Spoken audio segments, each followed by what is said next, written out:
Not going on record, please. Honorable Sri Babu Bhai, Jaisang Bhai Desai. Honorable members, please take your seat, Mr. John Bretos.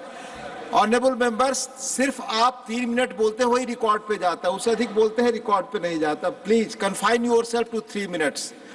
Honourable Shri Babu Bhai Jaysang भाई Desai. Honorable Sri Babu Bhai Jaisang Bhai Desai, concerned about climate change and its consequences, not present. Honorable Sri Trichu Sivaji, request to allocate adequate funds to the state of Tamil Nadu for relief to people suffering due to cyclone rains. Sri P. Wilson will associate. Babu Bhai, I am going by serial number. 5th was J.B. Mathur ji, 6th was Babu Bhai Jaisang Bhai Desai, 7th Tiruchu Sivaji. Please. Please. Honorable Tiruchu Sivaji. Mic of Honorable Tiruchu Sivaji, please. It's on now. Thank you, Deputy Chairman, sir. Sir, the torrential rains, which is incessant for the past 4 days, has devastated Chennai, Thiruvallur, Shengalpet, Kanjipuram and Ranipet in Tamil Nadu. Sir, such a rain Tamil Nadu has witnessed only half a century before. The Michang cyclone which triggered these rains has now moved to Andhra Pradesh, but the impact is so worse that the people of Tamil Nadu are put to very big hardships. Sir, the roads have become rivers because of the non-stop running waters, and the rivers have become like seas. The Kuvam and Adayar, which used to confluence with the sea, were not able to because sea water was gushing into the river, and all the water bodies are overflowing. Many tanks have been breached. Roads have been damaged to the extreme condition. Everywhere it is eroded because of the running water. However best the infrastructure of a city, sir, the fury of the nature is such hard and much worse that nothing can withstand that. So all the roads have been eroded, and the essential needs of the people were not able to be supplied, though the milk vendors or the medical facilities can move, but the roads were not accessible. And the state government, under the captainship of Mr. M.K. Stalin, the Chief Minister, the whole cabinet was on their heels. The corporation officials, workers, doctors, sanitation workers, fire service, rescue team, electricity board, everyone were working in a war-footed manner, sir. And sir, the foremost responsibility of a state government is to safeguard the lives of the people. So as a precautionary measures, electricity was suspended as a temporary measure which saved hundreds of people who would have met with electrocuted accidents. So along with that, essential needs were also supplied by the state government. But the impact is so worse, sir, that it cannot be repaired at the earliest. Sir, now that yesterday the Honorable Home Minister has had a telephonic conversation with the Chief Minister and he has appraised the situation, and now that the state government has requested for an interim relief of 5,000 crores, sir. So I urge the Union government, considering the condition of Tamil Nadu and the 5 districts in the capital, kindly release the interim relief of 5,000 crore as an initial interim relief, which would help the state government in their efforts to safeguard the people of Tamil Nadu. Thank you very much. Thank you, Honorable Tiruchu Sivaji. You have already associated yourself. Yes, you have associated, people say. You have associated, the time is over now. Thank you, people say. Honorable Sri Ajay Pratap Singh ji, issue of distribution in PM Garib Kalyan Ann Yojana. सभापति महोदय, मैं सदन का ध्यान millets की ओर आकर्षित करना चाहता हूं। मिलेट्स का नवीन नामकरण हमारे प्रधानमंत्री आदरणीय श्री नरेंद्र मोदी जी ने श्री अन्न के रूप में किया है। वर्ष 2023 को भारत के प्रयासों के कारण संयुक्त राष्ट्र संघ ने मिलेट वर्ष घोषित किया है। प्रधानमंत्री जी ने भारत को मिलेट्स को विश्व केंद्र के रूप में घोषित किया है। मिलेट्स में प्रमुख रूप से ज्वार, बाजरा, कोदो, कुटकी, रागी, सांवा, मेजरी इत्यादि फसलों को शामिल किया जाता है। इन फसलों का जो खेती है लगभग भारत के 12 राज्यों में की जाती है। अकेले बाजरा की खेती ही भारत के लगभग 2.5 करोड़ किसान करते हैं। भारत में जो हमारी भोजन की थाली है, उस भोजन की थाली में पहले लगभग प्रति व्यक्ति प्रति माह 3 किलो मिलेट्स की खपत होती थी। अब यह बढ़कर 14 किलो तक पहुंच गई है। हमारे यहाँ 5 से 6% जो है लोग इसका उपयोग करते हैं और प्रधानमंत्री जी के कारण लगभग मिलेट्स की बिक्री में लगभग 30% तक वृद्धि हुई है। अगर हम भूख के आधार पर दुनिया का विभाजन करें तो एक ग्लोबल साउथ है जहाँ पर भोजन की समस्या है और दूसरा ग्लोबल नॉर्थ है जहाँ पर भोजन की प्रचुरता के कारण बीमारियों का सामना कर रहे हैं। इसका समाधान भी इस मिलेट्स में ही निहित है।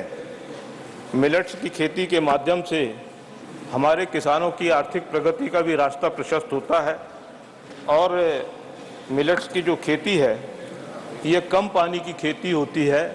1-2 पानी में ही इसका उत्पादन हो जाता है और इसके कारण जो हमारा भूजल का जो स्तर है जो घटता जा रहा है उसकी भी सुरक्षा की जा सकती है। संक्षेप में मैं ये कहना चाहता हूँ कि मिलेट्स पोषण युक्त है, मिलेट्स हमारे स्वास्थ्य के लिए उपयुक्त है। इसलिए मैं आपके माध्यम से सरकार का ध्यान आकृष्ट करना चाहता हूँ कि जो हमारी सार्वजनिक वितरण प्रणाली है उस सार्वजनिक वितरण प्रणाली में हम मिलेट्स उत्पादों को शामिल करें। इसके माध्यम से हम भारतवासियों के स्वास्थ्य की भी रक्षा कर सकेंगे। मिलेट्स की अधिक से अधिक खपत होने के कारण किसान भी इसके उत्पादन के लिए प्रोत्साहित होंगे। इसके माध्यम से गांव की भी जो आर्थिक समृद्धि है उसका भी मार्ग प्रशस्त होगा। बहुत बहुत धन्यवाद उपसभापति महोदय। धन्यवाद माननीय Ajay Pratap ji. Honourable Shri Vaiko, concern over frequent attacks and arrest of Indian fisherman by Sri Lankan navy. Mr. Deputy Chairman, sir, thank you very much for the opportunity given to me. Sir, Sri Lankan Navy is continuously attacking our Tamil fishermen. About 800 fishermen were shot dead and thousands of fishermen were brutally attacked and their boats and fishing trawlers were damaged and fishing nets destroyed in the past. Recently, they have started capturing the boats and put them into action. Unfortunately, it has become a real story. There have been several incidents of Sri Lankan Navy personnel even firing at Indian fishermen in the Pak Strait and seizing their boats, damaging their boats and high-handedness by the Sri Lankan forces. Recently, 22 fishermen were arrested by Sri Lankan Navy. The frequent arrest and seizure of boats had shattered the livelihood of many fishermen. I would urge upon the Union government to take urgent steps to secure release of all the fishermen and their boats unconditionally. The government should also put diplomatic pressure on the Sri Lankan government for giving compensation and solatium to the next of kin who were shot dead and boats damaged by the Sri Lankan Navy. They should hold a high-level talk to find a permanent solution to this non-stop harassment to our fishermen by the Sri Lankan Navy. So Tamil Nadu fishermen, are they not the citizens of India? If they are citizens of India, what Navy is doing there? It is sitting like a lame duck in the Bay of Bengal. Thank you. Honorable Sri GVL Narsim Rao, concern over attempts to ridicule Sanatan Dharma. Please. Thank you, sir. Sir, a minister in the state government of Tamil Nadu indulged in hate speech against Sanatan Dharma and Hindu religion. I quote what he said. Sir, Sanatan Dharma is like malaria and dengue, and so it must be eradicated and not opposed. These are statements by a minister in a state government. And sir, another minister in the same state government, higher education minister, said the purpose of formation of INDIA alliance is for the eradication of Sanatan Dharma. This is the agenda. Is this the kind of anti-India agenda that they want to pursue? So, another minister in Karnataka government, who also happens to be the son of Congress president, who is also a leader of the opposition in Rajya Sabha, he supported those comments. This is the agenda of INDIA alliance. Sir, this constitutes hate speech. Honorable Supreme Court in its directions clearly stated that offences under 295A, under 505, 153A, 153B, they all constitute hate speech. Sir, deliberate and a malified act intended to outrage religious sentiments. This is what it was intended for. There was also an attempt to create public mischief. Therefore, I call upon the state government, Tamil Nadu, to, on its own, register FIR against the same ministers who spoke against Sanatan Dharma, and also dismiss these ministers from the state government, because what they have publicly stated is a violation of the oath they have taken under the Constitution.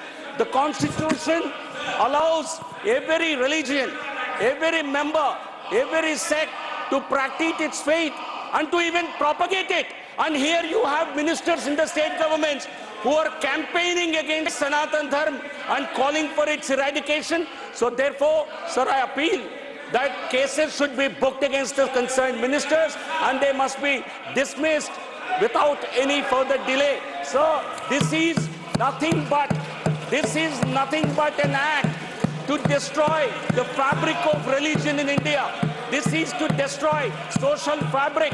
If this is an agenda for any political party, that will be dangerous to India. Therefore, I appeal, I demand an apology.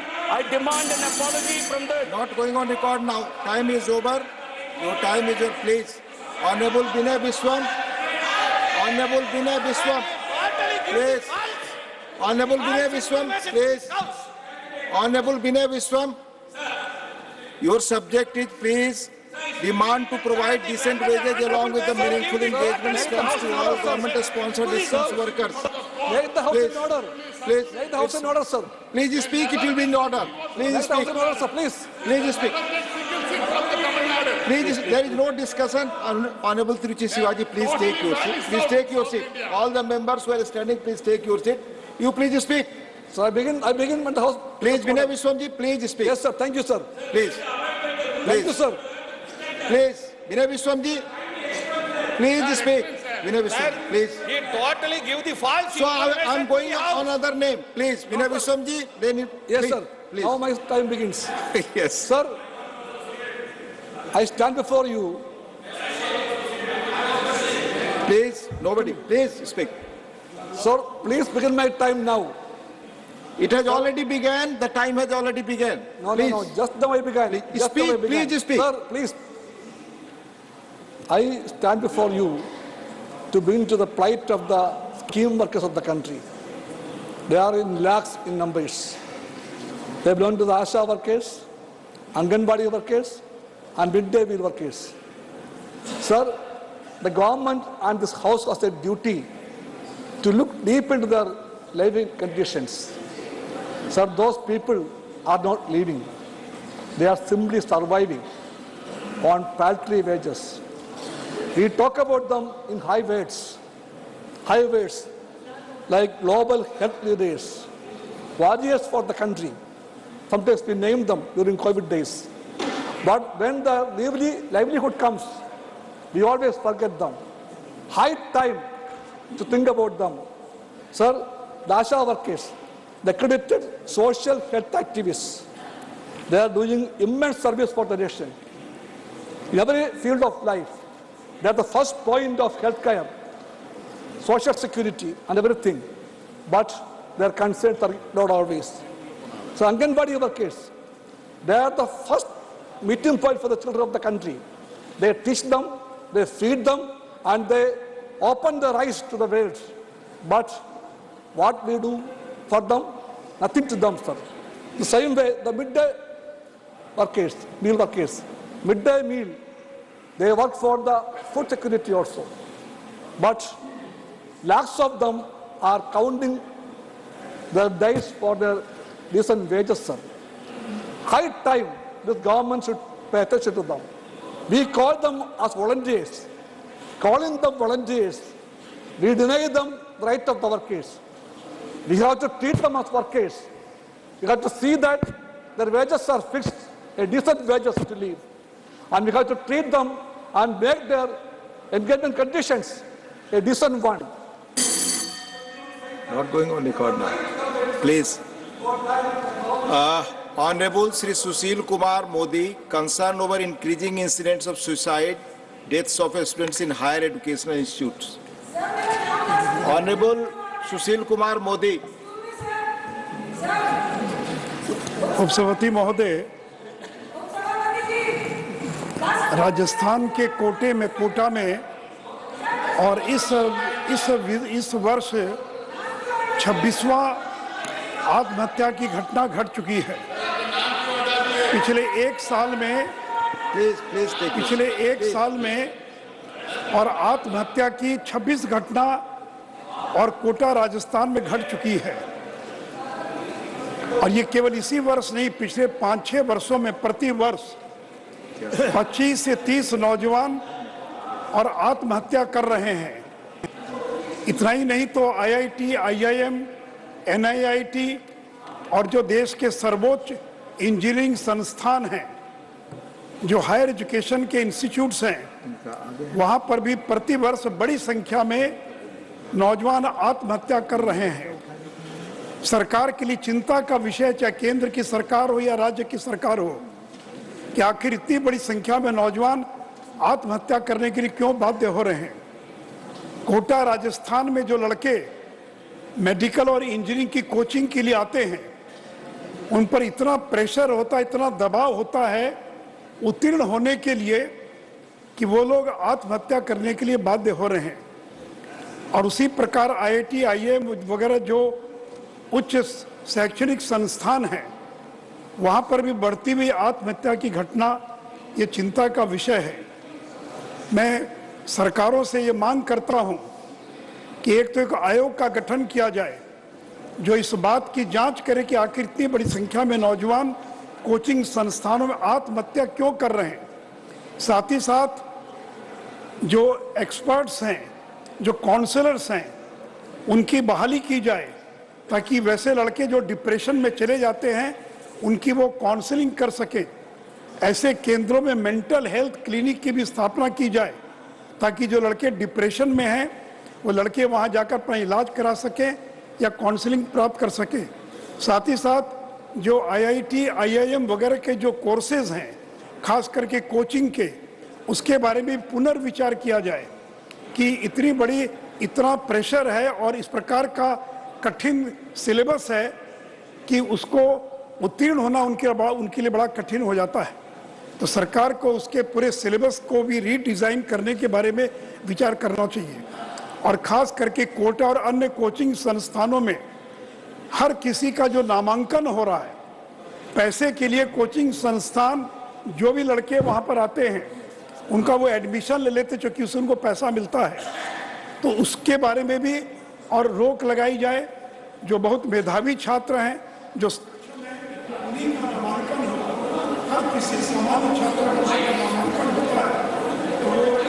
Time is over. Thank you.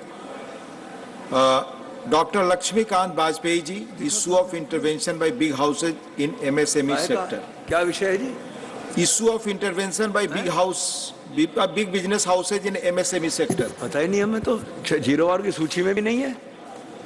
आपका 0 our में यही listed है? नहीं listed है। Dr. L. Hanumanthaiya demand to take preventive steps to address rising problems of malnutrition and anemia across the country. Please. माननीय सदस्यगण, जिनका नाम सूची में है उसी अनुसार मैं बुला रहा हूँ। Please take your seat. Sir, जिनके नाम नहीं है मैं नहीं बुला रहा हूँ, जिनके नाम है वही बुला रहा हूँ। Please doctor L Hanumanthaiah. sir, thank you, Chairman, sir. Please. I rise to... Madam, 1 minute. Sir, I rise today to urgently address the pervasive issues of malnutrition and anemia plaguing millions of people across the country, sir. Sir, despite economic progress,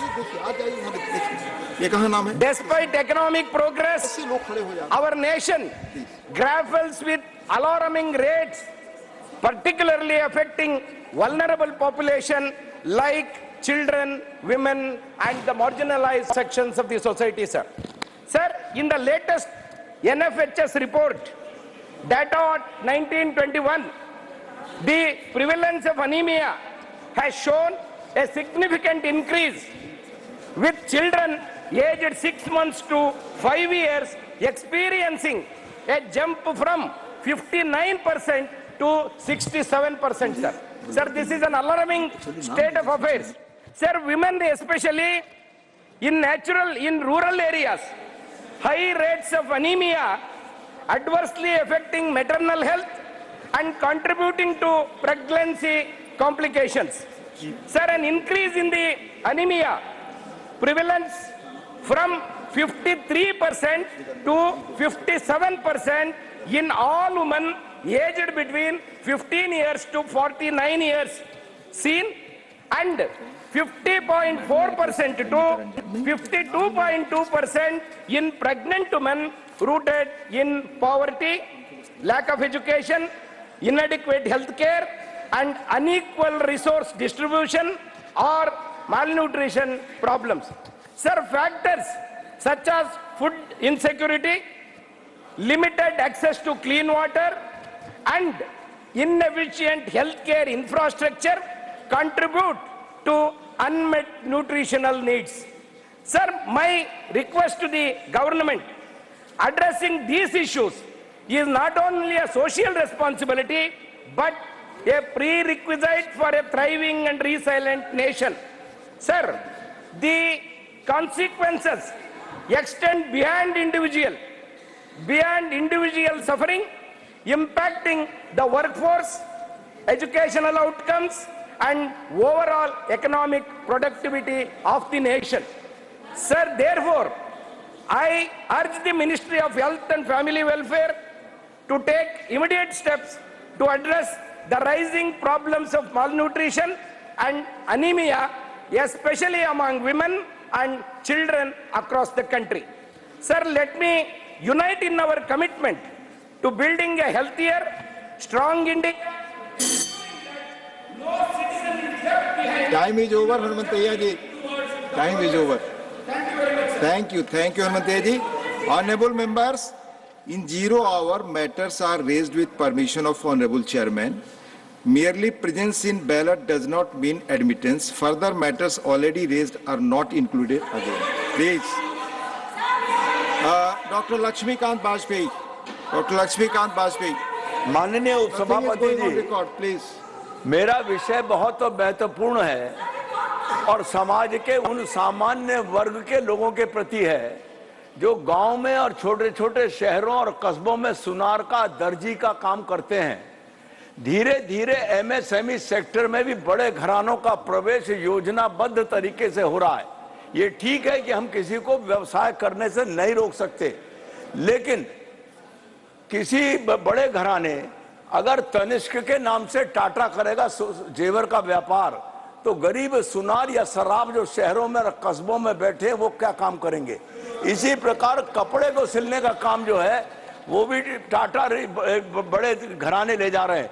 मेरा इस प्रश्न के माध्यम से सरकार से ये निवेदन है कि ये ठीक है कि किसी को रोजगार करने से हम नहीं रोक सकते, लेकिन कहीं ना कहीं एमएसएमई सेक्टर का बचाव हो सके और एमएसएमई सेक्टर के अंतर्गत आने वाले छोटे कारीगर, छोटे व्यापारी बचे रह सकें, इसकी व्यवस्था सरकार को करनी चाहिए, ऐसा मेरा आग्रह है। धन्यवाद।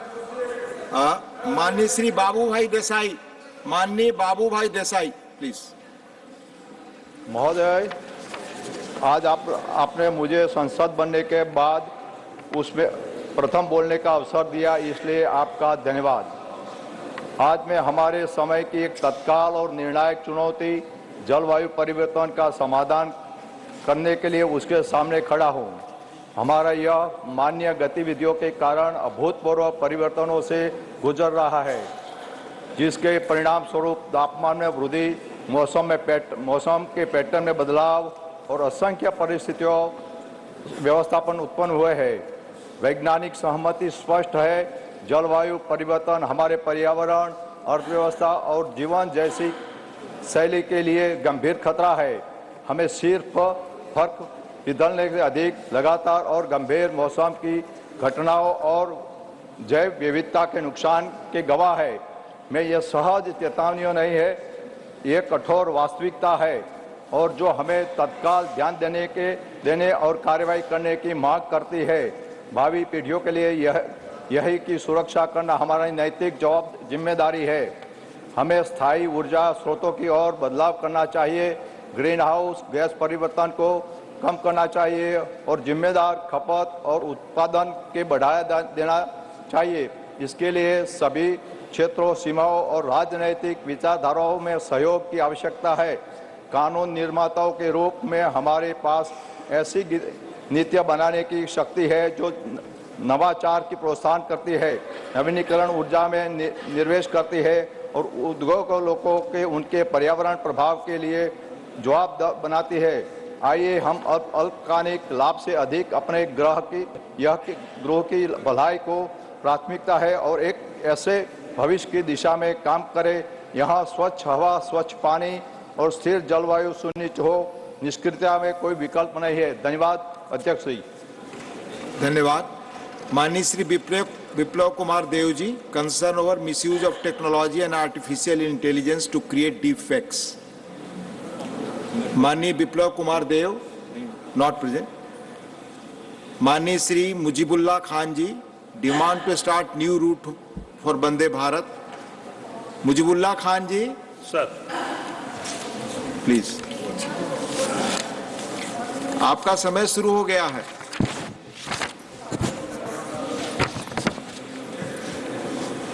thank you, sir. In order to meet Odisha's demand for connectivity, very necessary for Odisha to have great connectivity various regions, and witness that Vande Bharat train between Puri and Howrah in West Bengal, along with a recent addition of a train between Puri and Raulkela connectivity, the same massive practical and reading towards it is impressive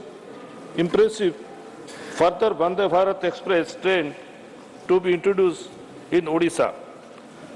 The state of Odisha has suffered a neglect from the central government as reflected by its power rail connectivity.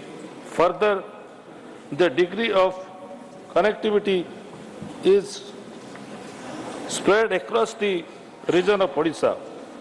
For instance, there are very few express trains connecting between Odisha and Bhubaneswar. Between Odisha and Bhubaneswar, both the express train mentioned above by the track towards the another part of Odisha. The proposal for a new connectivity in running between Bhubaneswar and Hyderabad by some having a Vande Bharat between two hubs will the travel time, reduce travel time 7 hours. A major complaint, death of trains running between the two locations.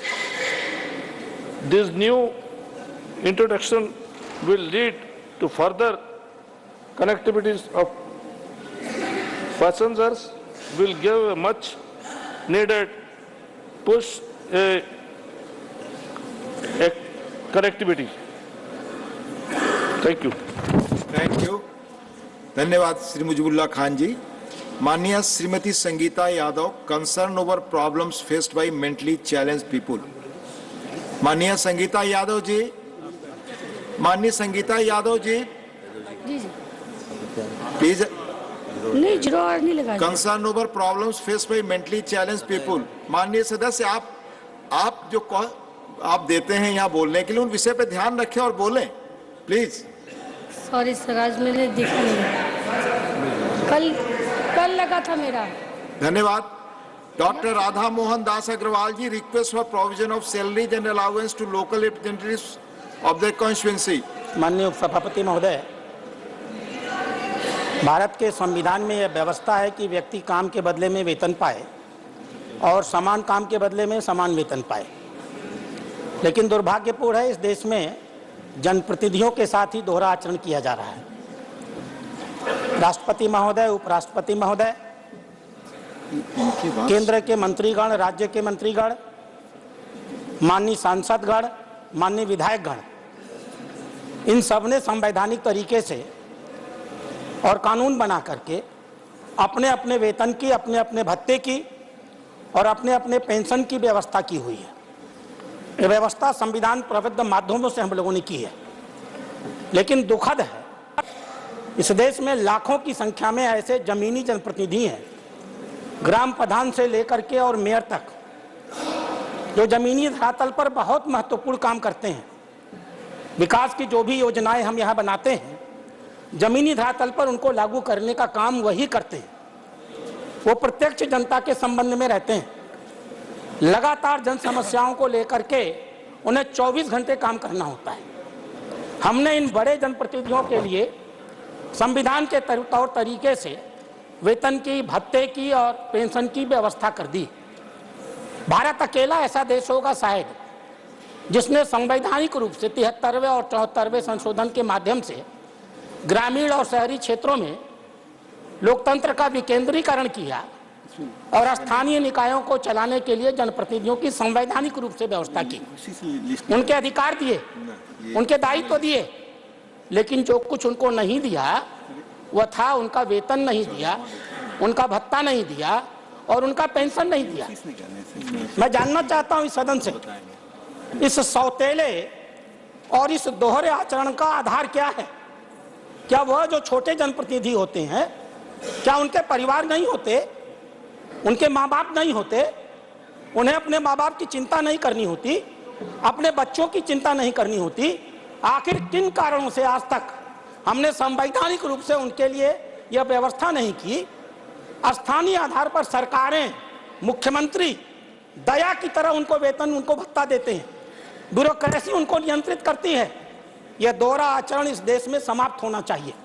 अगर हम संविधान संशोधन लेकर के जनप्रतिनिधियों को लाए थे तो हमें उस कानून में यह व्यवस्था करनी चाहिए थी कि हम उन्हें आर्थिक रूप से समस्त बनाते।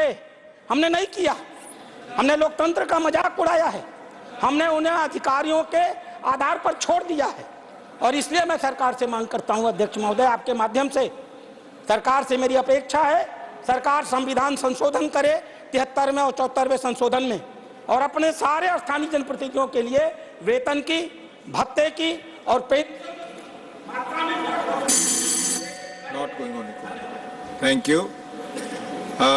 माननीय Shri Vikramjit Singh Sahney ji, demand to implement uniform national level parameter for release of prisoners.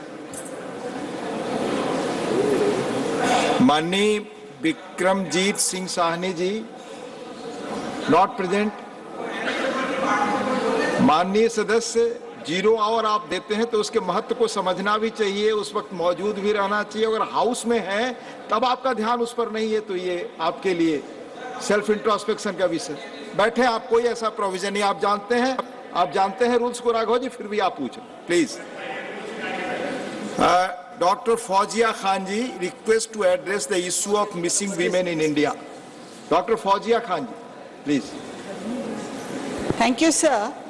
Sir, the issue of missing women in the country is alarming, with 10,61,648 women alone in the years 18 and above, and 2,50,430 girls below 18 years have reported missing between 2019 and 2021.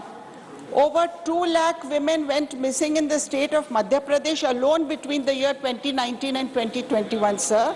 Yet, the reasons have remained undisclosed. Sir, the suspected reasons behind the disappearance of these women are diverse, like trafficking, trade, and in minuscule cases, elopement.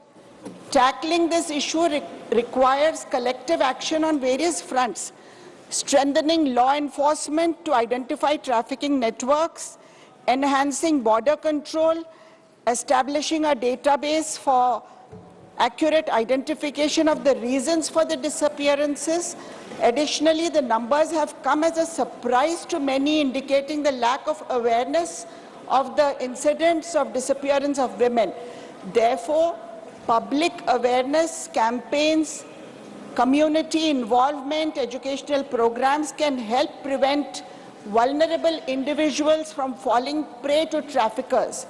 Despite designated stop centers, the unprecedented increase in numbers suggests the possibility of organized criminal activities, sir. A recommendation to address the issue of missing women involves the establishment and maintenance of a comprehensive register by the government documenting details of every woman reported missing.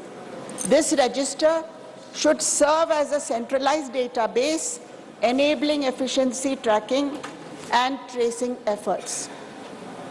Sir, additionally, specialized teams should be formed to investigate each case with a focus on identifying potential foul play. These teams could comprise experts from law enforcement, social services, and legal professionals to ensure a thorough and coordinated approach in understanding the circumstances behind each disappearance to ensure accountability and effectiveness. Sir, this issue is of grave concern. How can women go missing like this? Just without any reason, women missing is a grave issue, sir. The government must pay attention to this. Shri Rajiv Shukla, concern over poor state of under trials and the imperative for judicial reforms. Not present. Shri Kailash Soni, demand to add biography of Shri Jayaprakash Narayan in academic syllabus. आपके माध्यम से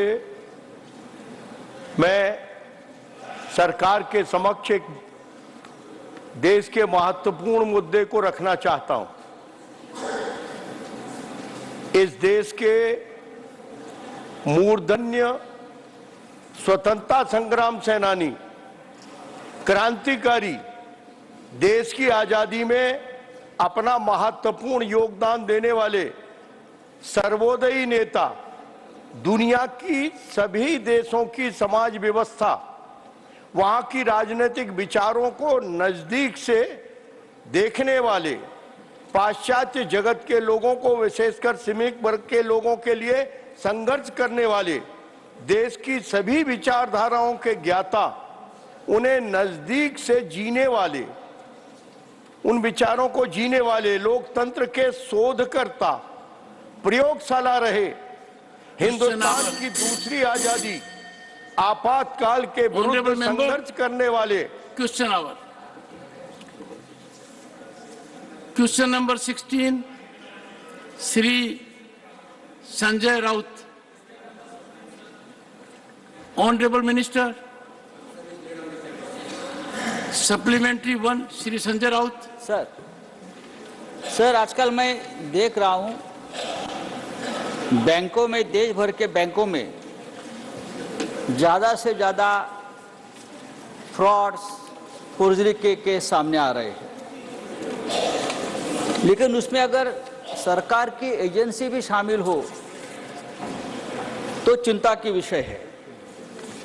sir, केंद्र सरकार ने multiple insurance और pension की बहुत सी योजनाएं शुरू की है आम जनता के लिए, लेकिन जो तथ्य, जो फैक्ट सामने आया है, मुझे लगता है ये इंश्योरेंस स्कीम, पेंशन स्कीम, ये बिगेस्ट बैंक का स्कैम उसमें नजर आ रहा है। Sanjay ji, ask your pointed question. Sir, ये जो बैंक है या इंश्योरेंस कंपनी है, मेरी जानकारी से जब कोई ग्राहक 10-15 साल के लिए पॉलिसी साइन करता है तो प्रीमियम के लिए सहमति भी देता है, जो उसके अकाउंट से ऑटोमेटिक डेबिट हो जाता है। अधिकांश ग्राहक 2 से 3 वर्षों में के बाद प्रीमियम का भुगतान बंद कर देता है, जिससे इंश्योरेंस कंपनियों के पास बहुत सारा अनक्लेम फंड पड़ा हुआ है। और बैंक दावा करता है कि ये जो आकस्मिक बीमा कवरेज है, जो बैंकों द्वारा चार्ज की गई प्रीमियम की राशि सरकार द्वारा खातों धारकों की सामाजिक सुरक्षा पर खर्च की जाती है। संजय जी, प्लीज आस्क योर सप्लीमेंट्री। मैं सरकार से पूछना चाहता हूं, गत 3 वर्षों में दुर्घटना बीमा क्लेम के रूप में कितने परिवारों को आपने ये राशि वितरित की है? Honourable minister. महोदय, सभागृह के ज्येष्ठ सदस्य संजय जी राउत, इन्होंने बहुत महत्वपूर्ण क्वेश्चन रेज किया है। सरकार के माध्यम से 2 महत्वपूर्ण स्कीम्स है जो गरीब लोगों के लिए और अनप्रिविलेज लोगों के लिए चलती है, जैसे प्रधानमंत्री सुरक्षा बीमा योजना हो, प्रधानमंत्री जीवन ज्योति बीमा योजना हो और पेंशन योजना जो अटल पेंशन योजना है। इनके माध्यम से मैं बताना चाहता हूं कि जो लास्ट 3 साल का अगर हम रिकॉर्ड देखें तो 3 साल में जो कलेक्शन हो चुका है या इन्वॉल्वमेंट हो चुके हैं अभी तक के क्यूमुलेटिव अगर इफेक्ट देखें तो 18 करोड़ 50 लाख 71 हज़ार इतना लोगों का इन्वॉल्वमेंट हो चुका है जिन्होंने विथ मैंडेट इंश्योरेंस का रहा है।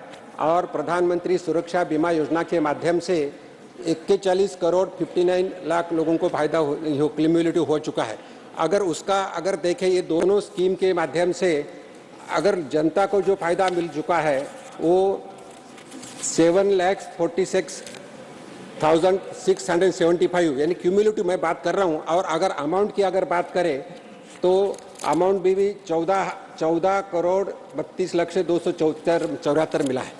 तो ऐसी ये 2 स्कीम्स जो प्रिविलेज या अंडर प्रिविलेज लोगों के लिए है, उनके लिए वैसा कोई ये नहीं है कि जो बैंकिंग के पास ज़्यादा ये है।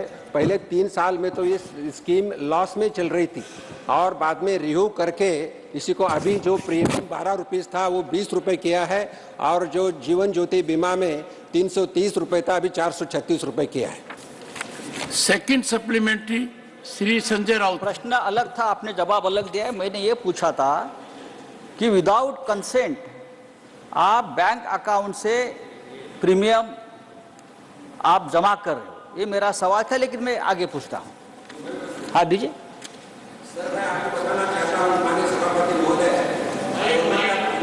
क्लियर मैंडेट है कि कोई भी इंश्योरेंस कंपनी के अगर कस्टमर से पैसा लेना है तो उनका सिग्नेचर लेना जरूरी है, उनका कंसेंट लेना जरूरी है। उसके सिवाय पैसा काटा नहीं जाता और उनका इंस्टॉलमेंट नहीं लिया जाता। That is a clear indications from the government. Shri Sanjay Rao, second supplementary. Accident insurance योजना है और सरकार उसमें मुआवजा देती है, लेकिन एक्सीडेंट में व्यक्ति के हाथ, पांव, आंख या ऑर्गन डैमेज होने पर आप मुआवजा देते हैं या उनकी मौत होनी चाहिए मृत्यु के बाद ही देते हैं, क्लियर नहीं है। एक्सीडेंट बीमा योजना के बारे में पूछ रहा हूं। Honourable minister. माननीय सभापति महोदय, ये एक्सीडेंट योजना में क्लियर है जिसमें अगर डेथ हो गया, इट इज एक्सीडेंटल डेथ, और एक्सीडेंट का डेफिनेशन भी दिया है गवर्नमेंट के माध्यम से, except suicide all deaths are considered as accident death except suicide and except illness. Means accident होना चाहिए, there should be hit from the outside, that is accident. अगर सुसाइड किया तो वो एक्सीडेंट नहीं माना जाता। Even I am saying murder भी किया तो दैट इज कॉल्ड एक्सीडेंट और उसको इंश्योरेंस क्लेम किया जाता है। अगर इसी में 2 लाख का इंश्योरेंस मिल जाता है, अगर उनको इरिकवरेबल 2 आईज चले गए, that is a permanent damage to the eyes, then 1 lakh का इंश्योरेंस मिल सकता है। अगर दोनों हाथ चले गए तो उनको 1 लाख मिल सकता है इंश्योरेंस, और दोनों पाँव चले गए तो उनको 1 लाख इंश्योरेंस मिल सकता है। लेकिन कभी कभी क्या होता है, एक आंख चली गई और एक हाथ चला गया, still he will get insurance of 1 lakh rupees. कभी कभी एक हाथ और एक पाँव चला गया, कटा गया, तो भी उनको इंश्योरेंस 1 लाख का मिलता है। लेकिन इसमें 2 organs is essential in this rule. Third supplementary Shri Dhananjay Mahadik. Thank you, Chairman, sir. I would like to know from the Minister through you, sir, what is the nature of the scheme of Pradhan Mantri Suraksha Bima Yojana? Thank you, sir. Honorable Minister. Sir, प्रधानमंत्री सुरक्षा बीमा योजना, जैसा मैं पहले ही बताया कि ये पुअर लोगों के लिए, अनऑर्गेनाइज्ड पॉपुलेशन के लिए और जो अंडर प्रिविलेज है लोगों के लिए है। इस स्कीम में ओनली 20 रुपए का प्रीमियम 1 साल से दिया जाता है, और इसमें भी समझो 1 जून से योजना चलती है, 1 जून से 31 मई तक। अगर किसी ने ये योजना में जैसा 3 महीने के बाद किया तो उसको 3 महीने के बाद, 6 महीने के बाद भी उनको इन्वॉल्व हो सकते हैं। और मैंने जैसे बताया, there should be a permanent damage of the organ. अगर ऑर्गन हो गया तो उसमें आईज हो, हैंड्स हो, फुट हो, तो इसका फायदा मिल सकता है। अगर एक्सीडेंटल डेथ हो गया तो भी 2 लाख उनके जिसके ऊपर नॉमिनी है उनको ये मदद मिल सकती है। और अगर मैं बताना चाहता हूं तो अभी तक इस योजना के माध्यम से 2115 करोड़ का राशि डिस्ट्रीब्यूट हो चुकी है। 2502 करोड़ की राशि यानी लोगों को मदद मिल चुकी है। फोर्थ सप्लीमेंट्री श्रीमती सुलाता देव।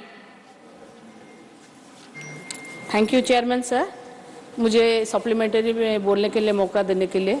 मैं आपके माध्यम से ये जानना चाहती हूँ कि जो हेल्थ इंश्योरेंस कंपनी है, भारत में कितने हेल्थ इंश्योरेंस कंपनी काम कर रहे हैं, और देखा जाए तो मैं तो यहाँ भी क्वेश्चन पूछूंगी कि यहाँ जो हेल्थ इंश्योरेंस कंपनी के जो कॉन्ट्रैक्ट रिन्यूअल होते हैं सालों में, उसमें कितना परसेंटेज रिन्यूअल अमाउंट लेना चाहिए, कोई गाइडलाइन है क्या? अगर है तो उस हिसाब से वो लोग ले रहे हैं, क्योंकि मुझे जितना पता है जो सीनियर सिटीजन वगैरह होते हैं उनको बहुत ज़्यादा रिन्यूअल अमाउंट आता है, कभी कभी डबल हो जाता है रिन्यूअल अमाउंट। ये तो मरता क्या ना करता। ये तो हम उड़ीसा से बिलोंग्स करते हैं, तो मैं बोलूँगी कि मेरे स्टेट में भी ऐसा हो रहा है, मगर ये हमारे यहाँ पर बीजू स्वास्थ्य कल्याण कार्ड है जो नवीन पटनायक जी ने बनाया हुआ है, करीबन 1 करोड़ फैमिली को बिलोंग्स दिया गया है वो कार्ड, मगर उससे बाद में जो इंश्योरेंस कवर कर रहे हैं वो इंश्योरेंस कंपनी के ऊपर कंट्रोल है कि नहीं, अगर है तो कितना लेना चाहिए, मुझे वही जानना है। Thank you so much sir. माननीय सभापति महोदय, इंश्योरेंस के बारे में जो पहला क्वेश्चन था उसमें इंश्योरेंस के बारे में अलग अलग कंपनी हमारे देश में है, जिसमें मैं बताना चाहता हूं कि अगर गवर्नमेंट के इंश्योरेंस की कंपनी लिए तो गवर्नमेंट में नेशनल इंश्योरेंस है, न्यू इंडिया इंश्योरेंस है, ओरिएंटल इंश्योरेंस है और लाइफ इंश्योरेंस भी है। और अगर प्राइवेट की बात करें तो बजाज अलायंस है, चलो मंडलम, एमएच जनरल इंश्योरेंस है, फ्यूचर नंबर ऑफ कंपनीज है, आईसीआईसीआई है, लोम्बार्ड इंश्योरेंस है, बजाज इंश्योरेंस है, फ्यूचर जनरल इंश्योरेंस है, रिलायंस इंश्योरेंस है, टाटा एआईजी इंश्योरेंस है, ऐसे बहुत सारे इंश्योरेंस कंपनियां हैं। सब क्वेश्चन उन्होंने पूछा है कि हेल्थ के बारे में क्या है। मैं एक डॉक्टर हूं और बताना चाहता हूं सर कि सबसे ज्यादा और सबसे पूरे भारत में ही नहीं पूरे दुनिया में अगर कोई हेल्थ इंश्योरेंस का कार्ड होगा तो आयुष्मान भारत कार्ड है, और आयुष्मान भारत के माध्यम से 50 करोड़ तक इंश्योरेंस मिला है लोगों को, और जिसमें not only the one patient, one person जिसका इंश्योरेंस किया है, लेकिन पूरे फैमिली को 5 जन को इंश्योरेंस मिलता है, जिसमें 5 लाख तक उसकी सुविधा मिल सकती है। और उसमें कुछ रिकॉग्नाइज हॉस्पिटल्स भी है, सभी गवर्नमेंट हॉस्पिटल्स में फायदा हो सकता है। और उसी के साथ उसके साथ इसके साथ मैं बताना चाहता हूं जो जीवन ज्योति बीमा योजना है, अलग अलग स्कीम्स है, सुरक्षा बीमा योजना है, ये भी हेल्थ इंश्योरेंस में। फिफ्थ सप्लीमेंट्री, डॉक्टर अमी याजनिक। For giving me this opportunity. I have a very serious and relevant question to the Honorable Minister of Finance regarding these particular two schemes. Both the schemes, the banks act as enrolling agents. The policy is issued by the insurance companies, but the entire premium is paid by the client. Now the consent is taken of the client, but complaints are galore on social media as well as complaint forums that they are not aware whether they are insured or not. So where should they claim?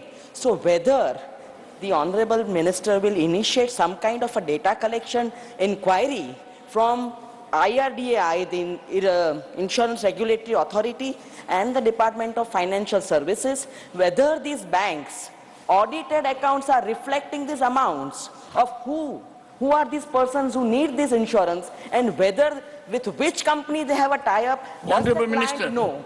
Sir, it is a very serious issue. The complaint is galore, and I would like the Honorable Minister to give me a reply or tell me whether there is going to be a proper inquiry of this data collection. माननीय सभापति महोदय, मैं आपके माध्यम से सभागृह का बताना चाहता हूं, ये जो इंश्योरेंस है जो जिसमें मैंने बताया प्राइम मिनिस्टर सुरक्षा बीमा योजना, प्राइम मिनिस्टर जीवन ज्योति बीमा योजना, ये दोनों इंश्योरेंस स्कीम में इंश्योरेंस का कोई ऐसा सर्टिफिकेट नहीं दिया जाता, लेकिन जब कभी जो मैंडेट के माध्यम से 20 रुपये या 436 रुपये उनसे अकाउंट से लिया जाता है, फॉर्म भरे जाता है, उसका स्लिप दिया जाता है और वही उसी को ही इंश्योरेंस बोल के किया जाता है। और जैसा माननीय मैडम ने पूछा है कि इसके बाद जैसा bank is collecting money but it is given to the particular insurance company जिसके साथ बैंक टाइप होती है और कस्टमर को पता दिया जाता है कि ये कस्टमर ये बैंक है क्या, बैंक को लगाया जाता है कि ये बैंक में ही लगाया जाता है कि ये इंश्योरेंस कंपनी से टाइप है, इसके साथ ही होता है। इसके बाद मैं बताना चाहता हूं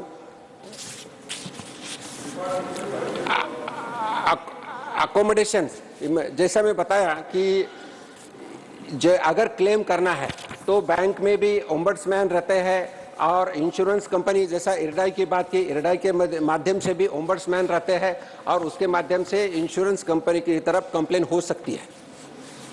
क्वेश्चन नंबर 17, श्री प्रमोद तिवारी।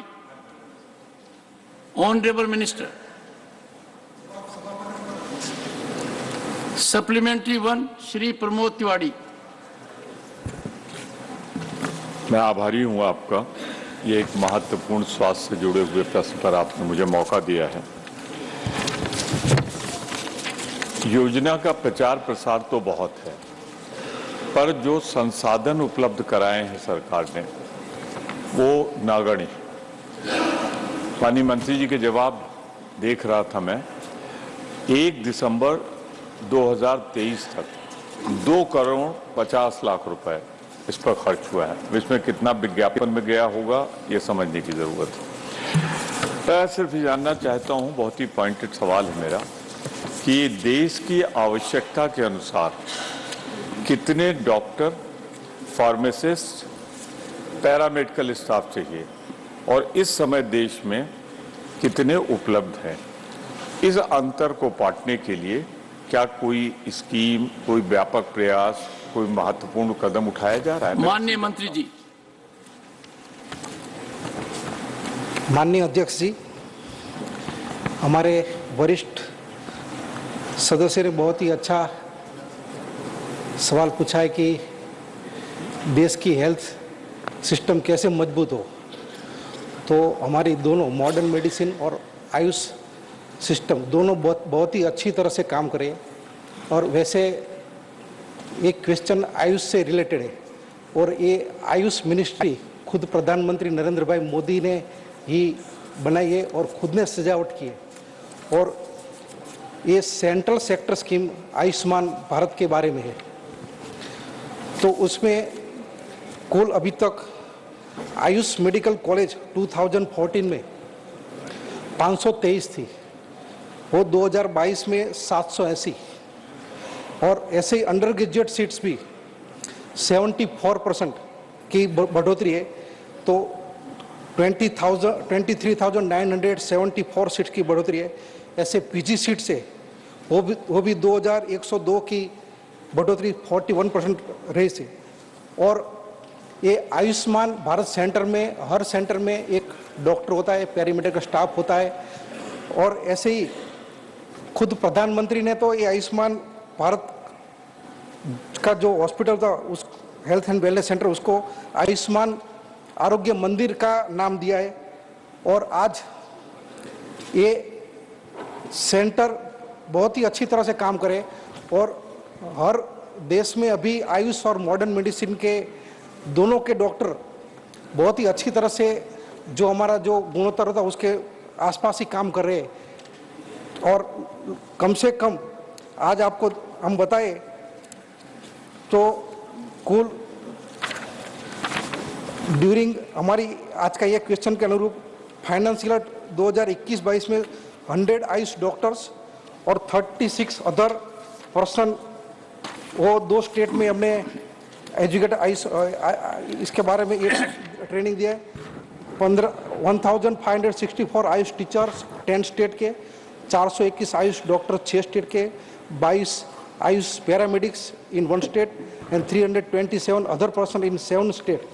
हमने ये आयुर्ज्ञान स्कीम के अंडर ट्रेनिंग दी। इसके अलावा ईयर 2023-24 में ये लास्ट 8 मंथ में 527 आयुष टीचर्स 7 स्टेट के, 186 Ayush doctors in 3 states, 30 Ayush paramedics in 1 state and 117 other personal जो 3 स्टेट के हमने CME कंपोनेंट और इसकी आयुर्ज्ञान स्कीम के अंडर ट्रीट किए।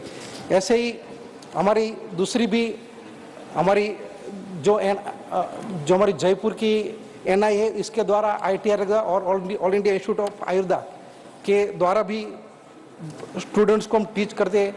तो ऐसे सब डॉक्टर्स और फार्मासिस्ट जो हमारे हैं उसको आज बहुत ही अच्छी तरह से काम करें। Thank you sir. Second supplementary Shri Pramod Tiwari. मैं बहुत विनम्रता से कहना चाहता हूँ, आयुर्वेद, नेचुरोपैथी, योगा का मैं समर्थक हूँ और चाहता हूँ कि इसका ज़्यादा से ज़्यादा विकास प्रचार हो। पर मैंने सवाल सिर्फ सीधा सा पूछा था, कितने डॉक्टर्स की आवश्यकता है, फार्मासिस्ट की और जो पैरा स्टाफ, और उसके अनुपात में कहाँ आया सर? नहीं आया। दोबारा मैं चाहूँगा अगर जवाब दे तो अच्छा है, पर एक सवाल मेरा और सुझाव भी है। सवाल के रूप में मैं पूछ रहा हूँ। सुझाव पहले दीजिए और सवाल बाद में पूछिए। ठीक है सर, आपके हिसाब से प्रधानमंत्री जन आरोग्य योजना, उसमें दावा है कि सबको कवर किया जाएगा।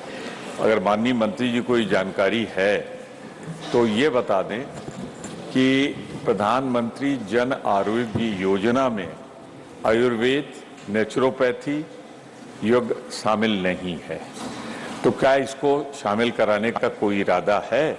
अगर है तो मैं स्वागत करूंगा। माननीय मंत्री जी।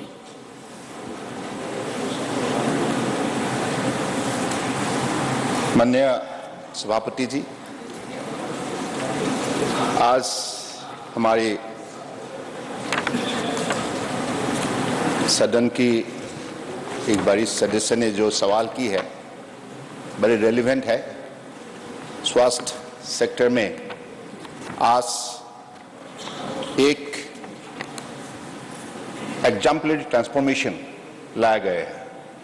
माननीय प्रधानमंत्री जी ने पिछली 9.5 साल की कार्यकाल में उन्होंने आयुष सेक्टर को बढ़ावा देने के लिए जो भी कदम उठाए हैं, देशवासियों ने, दुनिया ने इसको देखे है और महसूस भी की है, और उसमें से सबको सेवा भी मिली है। सबको मुझे लगता है कि काफी अपने शारीरिक समस्या से राहत भी मिली है।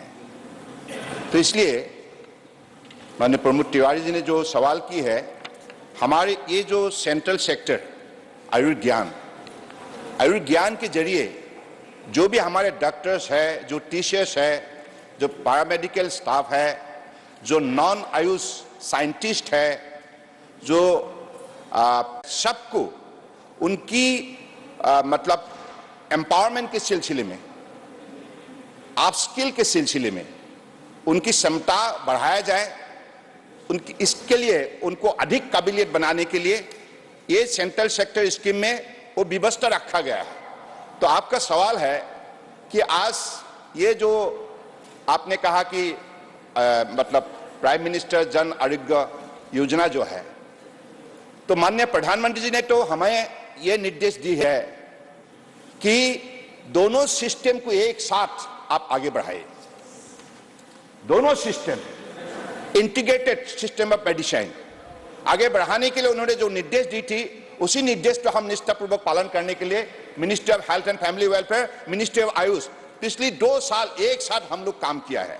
और आज एम्स से लेकर up to the health and wellness centre तक, सब सेंटर तक और district hospital, community health centre, primary health centre, हर सेंटर में दोनों सिस्टम उपलब्ध हो, इसके लिए जो भी निर्देश दी है उसको हम लोगों ने उसको सही लागू करने के लिए हम लोग प्रतिबद्ध है और हम लोग कर रहा है।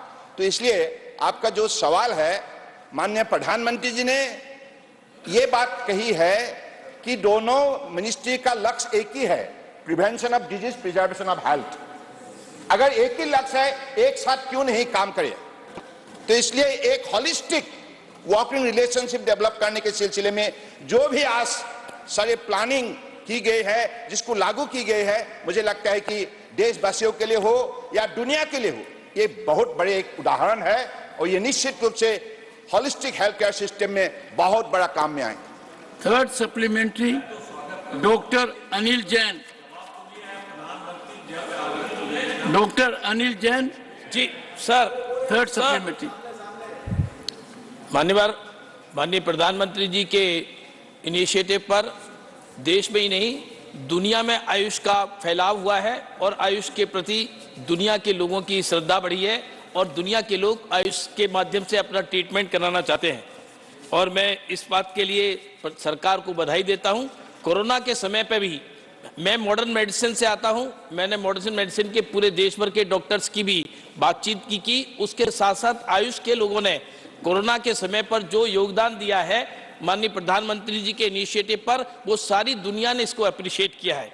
मैं माननीय मंत्री जी से सवाल पूछना चाहता हूं कि जिस प्रकार से दुनिया में आयुष के प्रति जो लगाव हुआ है और इस प्रकार आयुष के माध्यम से दुनिया के लोग भारत में ट्रीटमेंट कराना चाहते हैं, ऐसे आयुष वीजा के लिए हमारे कितने लोगों को वर्तमान में ये वीजा दिया जा रहा है?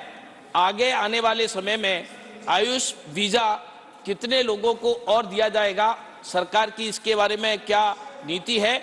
और आने वाले 5 साल में आयुष को प्रमोट करने के लिए और दुनिया में आयुष के फैलाव के लिए और वीजा बढ़ाया जा सकता है और फैसिलिटीज बढ़ाई जा सकती हैं, इसके बारे में माननीय मंत्री जी हमको अवगत कराने की कृपा करें। ऑनरेबल मिनिस्टर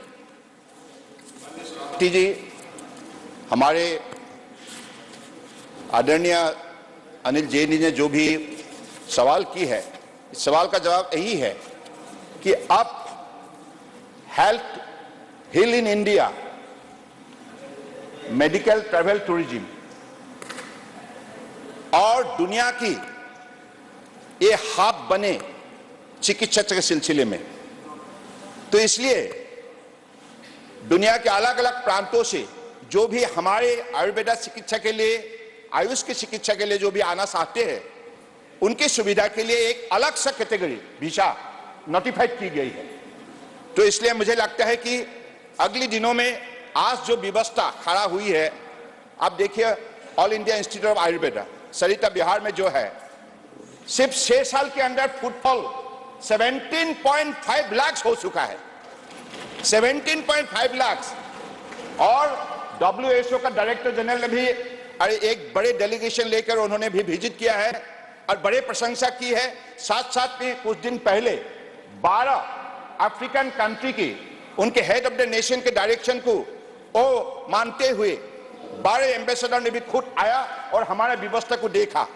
तो इसलिए साफ यही है कि हिंदुस्तान में जो भी अभी हॉस्पिटल नेटवर्क बने हैं, और साथ साथ में हमारे डॉक्टर्स हो, हमारे टीचर्स हो, हमारा साइंटिस्ट हो, हमारा पैरामेडिकल स्टाफ हो, सभी स्टाफ को जिस हिसाब से शक्ति दी गई है और जो माननीय प्रधानमंत्री जी का विजन है, दुनिया को साथ लेकर दुनिया को स्वास्थ्य सेक्टर में एक बड़े सेवा देने का जो हमारे प्रधानमंत्री जी का आग्रह है, इसलिए उन्होंने ये बात, देखिए आप लोग सुन तो लीजिए, इसलिए मैं कह रहा हूं, आप इंटरनेशनल डे ऑफ योगा को देखिए। इंटरनेशनल डे ऑफ योगा में इस बार माननीय प्रधानमंत्री जी ने यूएनओ की हेडक्वार्टर की जो भी प्रीमिसेस में जो कॉमन योगा प्रोटोकॉल डेमोन्स्ट्रेट की है, जिसका नेतृत्व उन्होंने दी है, और 135 देशों का डेलीगेट ने उस कार्यक्रम में भाग लेकर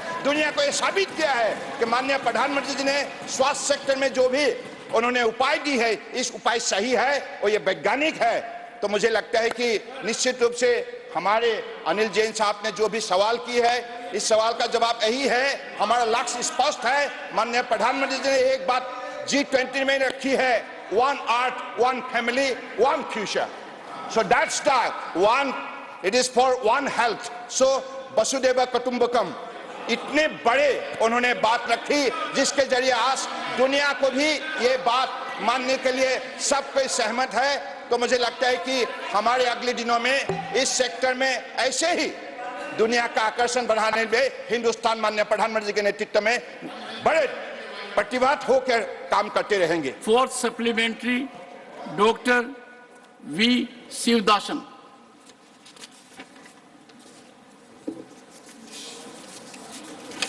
Respected Chair, Kerala is known as a land of Ayurveda. I think everybody knows that.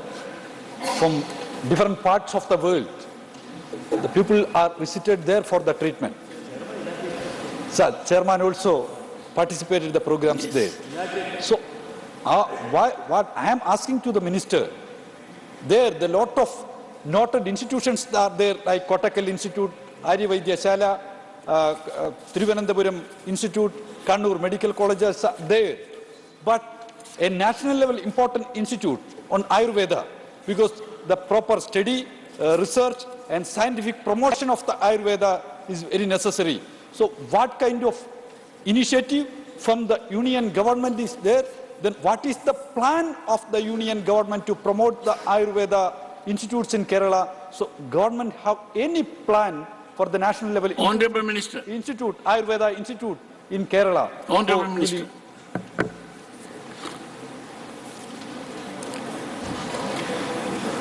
माननीय सभापति महोदय, जो सदस्य ने सवाल की है, इसके जवाब में इतना ही कहूंगा कि हम हमारे परम आदरणीय प्रधानमंत्री जी के नेतृत्व में देश के हर प्रांत को हमारे आयुष सिस्टम से जोड़ने के लिए हमने जो भी कदम उठाए हैं, इसमें केरला भी है।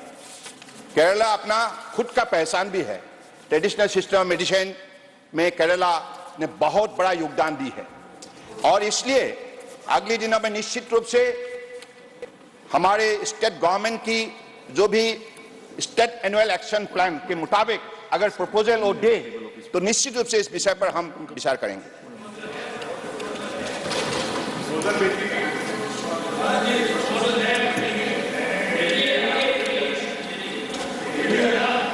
Fifth supplementary madam कोयनाक।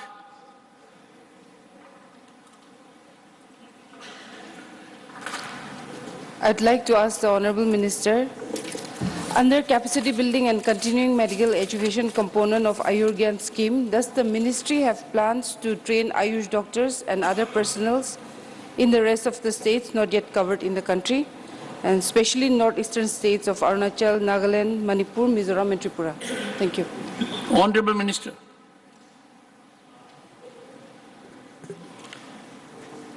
मैं मैडम को धन्यवाद देता हूं माननीय सभापति जी, क्योंकि नॉर्थ ईस्ट से है और मैं भी नॉर्थ ईस्ट से हूं और सबको मालूम है कि माननीय प्रधानमंत्री जी हमेशा नॉर्थ ईस्ट को विकास के रास्ते पर तेज से चलने के लिए उन्होंने बहुत बड़ा योगदान दी है, बहुत बड़ा मेहनत की है। I was also there in North East for 3 years. Thank you, sir. So That is a priority sector for our Honorable Prime Minister Narendra Modi ji, who has given everything for the speedy growth of Northeast. That's why I, being a North-sterner, I am especially grateful to Honorable Prime Minister Narendra Modi ji. And in this regard, so far 33 integrated Ayush hospitals were approved, and 9 are functional, and 33 integrated Ayush hospitals are already under different stages of implementation, and more than 850 numbers of health and wellness centers are being improved. So I believe that's the way we are trying to make Northeast very much sensitive in this regard, in the sector of education, research and training, as well as for hospital better facility. Thank you. Question number 18, Sri Neeraj Dangi. Question number 18. Honorable Minister. Supplementary 1, Sri Neeraj Dangi. माननीय सभापति महोदय का धन्यवाद है। क्या हो गया mic? Sir mic sir. Sir मेरे प्राथमिक प्रश्न का जो 4th भाग है उसका आंसर प्रॉपर नहीं है। मैं समझता हूं कि पूरा प्रॉपर आंसर आना चाहिए था। मेरा पहला सप्लीमेंट्री क्वेश्चन है, क्या वित्त मंत्री जी उन विशिष्ट उपायों या प्रयासों के बारे में विस्तार से बता सकते हैं जिनकी योजना सरकार बना रही है, या इसके अतिरिक्त डिफॉल्टरों की बढ़ती संख्या से उत्पन्न चुनौतियों से निपटने के लिए लागू की गई है? Honourable minister.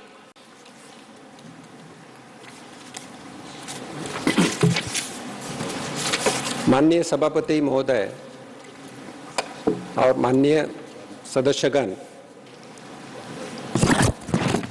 अलग अलग स्कीम के माध्यम से, फाइनेंशियल इंक्लूजन के माध्यम से अलग अलग सिटीजन्स को जिनको ज़रूरत है उनको लोन देने की स्कीम्स है, जिसके माध्यम से वो व्यवसाय करें और व्यवसाय के बाद उनका इनकम बढ़े। जिसमें मैं बताना चाहता हूँ, मुद्रा लोन स्कीम है। मुद्रा लोन के माध्यम से अलग अलग स्कीम्स है, और इसके माध्यम से मैं आपको बताना चाहता हूँ जिनके इनकम के लिए है, और जो इनकम बढ़ाने के लिए जो आप दिया है, जैसा आरबीआई गवर्नर के आरबीआई के इंस्ट्रक्शंस है, जिसके एनपीए जो है, जो विलफुल डिफॉल्टर्स है, उनको भी कुछ लोन देना नहीं चाहिए। उसके बाद there is some units which are debarred for giving the loans for the wilful defaulters, उनको भी लोन देना नहीं चाहिए। इसके बाद इन सरकार के माध्यम से 2018 में इंसॉल्वेंसी एंड बैंक्रप्सी कोड लाया था। वो कोड के माध्यम से अगर अकाउंट एनपीए हो गया तो उनके ऊपर जो कॉर्पोरेट ऑफिस के केस हो सकती है। सम फ्यूगिटिव इकोनॉमिक ऑफेंडर्स 2018 में एक्ट लाया है, जो जिनके माध्यम से बड़े अकाउंट एनपीए हुए और जो इंडिया में रहते नहीं, उनके ऊपर भी केसेस हो रही है और उनका ये हो रहा है। इसके बाद लुकआउट सर्कुलर भी दिया जाता है बैंक के माध्यम से, जिन्होंने लोन का बराबर रिटर्न नहीं किया है। इसके साथ मैं बताना चाहता हूं कि यहाँ जो लोन्स रिटर्न नहीं करते उनके फाइनेंस इंस्टीट्यूशंस को एक क्रिसिलियस माध्यम से सर्कुलर जाता है, जिन्होंने ज़्यादा लोन लिया है उनका सभी को इन्फॉर्मेशन दिया जाता है। तो एक तो जो एनपीए अकाउंट कम होना चाहिए, बैंकों की वसूली अच्छी तरह से होना चाहिए, उसके साथ कुछ इनकम और कुछ इनकम जनरेटिंग स्कीम्स भी है जो मैं बताना चाहता हूँ। Second supplementary Shri Neeraj Dangi. Sir मेरा दूसरा सप्लीमेंट्री ऋण लेने वाले गारंटर्स को लेकर के है, जो गारंटी देते हैं। वित्त मंत्री जी से मैं पूछना चाहूंगा, मंत्री जी बताने की कृपा करेंगे कि ऋण न चुकाने के मामलों में गारंटरों के खिलाफ की गई कार्रवाई की प्रभावशीलता बढ़ाने के लिए कोई विधायी या नियामक परिवर्तन विचाराधीन है? यदि हाँ तो उसकी डिटेल्स, उसका ब्यौरा क्या है? Honourable minister. माननीय सभापति महोदय और माननीय सभागृह, मैं आपसे वो बताना चाहता हूं, आपके माध्यम से सभागृह को बताना चाहता हूं कि जो बारोअर है उतना ही इम्पोर्टेंट गारंटर है। अगर गारंटर के उन्होंने साइन किया होगा, बैंक के पेपर साइन किया होगा, तो उनकी रिस्पॉन्सिबिलिटी है कि वो इक्वल लायबिलिटी देने का और उनके ऊपर कार्रवाई हो जाती है। जैसे माध्यम से जो अलग अलग कार्रवाई जो की जाती है, बैंक के माध्यम से उनके ऊपर सिविल सूट या डीआरटी कोर्ट में केस हो जाती है। उसके बाद सरफेसी एक्ट 2002 के माध्यम से उनके ऊपर कार्रवाई हो जाती है। मैं जैसे आपको पहले ही बताया कि insolvency and bankruptcy code IBC 16 के माध्यम से भी कार्रवाई हो जाती है और ये इन सभी चीज़ों से उनके ऊपर गारंटर के अलग ना सोचते हुए उनके माध्यम से कार्रवाई हो जाती है। और बैंक ऐसा एक सुप्रीम कोर्ट का भी डिसीजन आया है लास्ट मंथ, अगर गारंटर ने पैसे साइन किया है तो he is also equally responsible, तो गारंटर को कोई सुविधा नहीं मिल सकती। Guarantor is also equally liable as a customer. Third supplementary Shri Binoy Viswam. You, sir. Sir, there is a magic word by the government, which is called haircuts. And the government claimed that with that magic, the willful defaulters are handled, and the NBS are settled, and the government has paid wonders. Your supplementary. Can the government be kind enough to tell the House the amount of haircuts made by the banks and the government for the willful defaulters who are the corporate houses? Thank you, sir. Honorable Minister.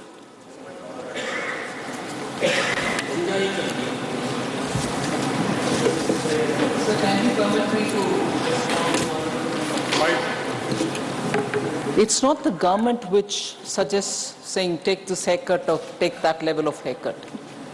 There is an established mechanism through which the Committee of Creditors decides on the basis of the proposals which are before them to see what is the best solution which can be offered.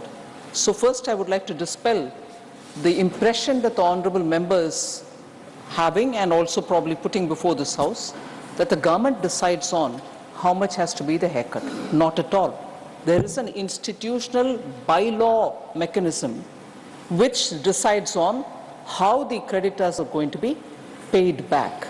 So I would like first of all that thought to be removed, and if that thought is removed, there is no further answer required according to me. Fourth supplementary, Shri Jawahar Sarkar. Sir, this question has been replied to in terms of receding amounts of bank loans, bank write-offs. Fair enough. The point that I want to ask is that are we making international comparisons? Because the IMF data released every 6 months shows that the average loan write-off, average bad loan, what we call GNPA to total loan, GNPA to gross NPA to total loan is around 1% to 1.5%. India went up to 11%. A humongous 11%. Forget the history. Your supplementary. My supplementary is government making comparisons with international norms to understand how good or how bad we are? Honorable Minister. सभापति महोदय, मैं आपके माध्यम से माननीय सदस्य को बताना चाहता हूं, उन्होंने 3 से 4 क्वेश्चंस हमें राइटिंग में भी पूछा था और मैं बताना चाहता हूं, return of loan, write off loan, या it doesn't mean we are giving the waiving of the loan. There is a lot of difference. अगर बैंक ने राइट ऑफ लोन किया तो उसी का बैंक प्रोविजन करती है और जो कार्रवाई होना चाहिए, जैसे मैं पहले बताया, वो कार्रवाई पूरी तरह से जो अकाउंट जिनका एनपीए है, जिनके ऊपर कार्रवाई हो जाती है, जिसमें डीआरटी कोड से हो, इंसॉल्वेंसी आईबीसी कोड हो, या सभी कार्रवाई हो जाती है. अभी जो क्वेश्चन पूछा है कि जिसमें जो एनपीए के बारे में भी उन्होंने सवाल पूछा था 11.4, अगर मैं बताना चाहता हूं तो 11.4 जो हुआ था एनपीए, दैट वाज इन 2018. 2014 में माननीय प्रधानमंत्री जी के नेतृत्व में सरकार आ गई और ये सरकार आने के बाद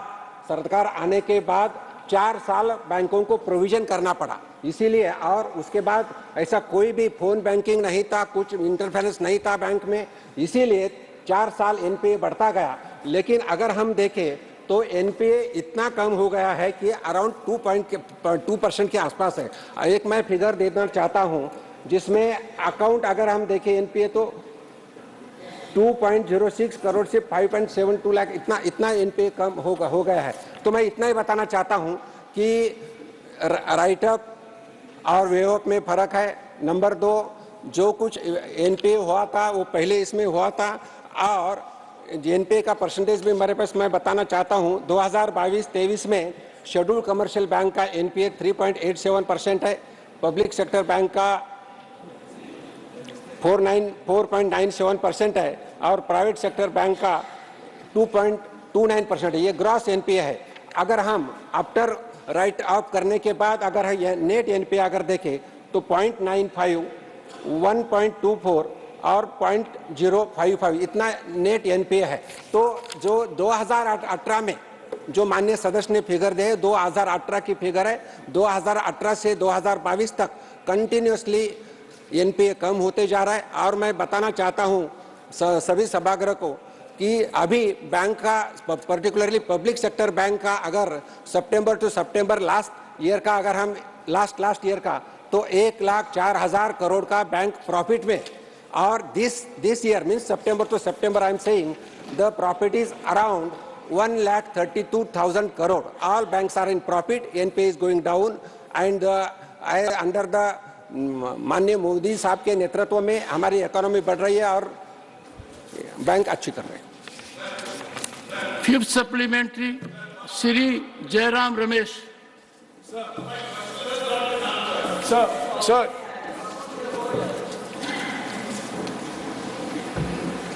Honorable Minister. I just would seek your permission, sir, to say the question has not been answered. It's absolutely been answered. NPA's gross and NPA's net are coming down. And if the, let me finish. One second. Are coming down. And the numbers are before me. I'd like to read for those who think, no, we are hiding facts. No, I will read by year. The net NPA is coming down. And Honorable Member Jawahar Sirkar's question about would you want to compare it with the West? I just want to give one line, sir.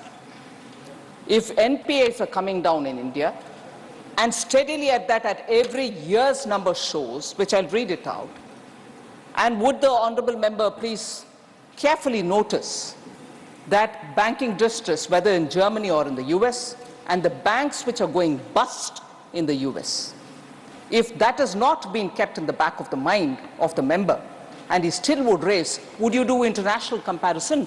This is the comparison which speaks for itself. So if you want me to name by country and then by India's banks comparison, it's hair-splitting. You are, as a senior member of the House, aware that even last year, major bank collapses happened both in the United States of America and in Switzerland and in Germany. And here we are showing you figure year after year about NPA coming down. Doesn't that indicate the health of the banks in both these countries? Not only NPA is coming down, profit margins going up of the banks. So, for the sake of the member who would want to persist on this question, I would seek his intelligence as much as yours, sir, in kindly listening to this number. Public sector banks, scheduled commercial banks, I would read both, first the scheduled commercial banks and the public sector banks subsequently. Net profit, net NPA ratio reduction.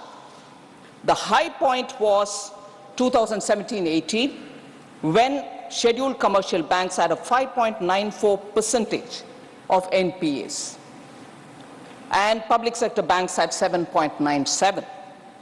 Next year it comes down to 3.65, public sector banks comes down to 4.80, and subsequently 2.81, 3.76, 2.39, 3.11, 1.67 to 2.19, and 22-23, sir, it's come down, the scheduled commercial banks' net NPA ratio as a percentage has come down to 0.95.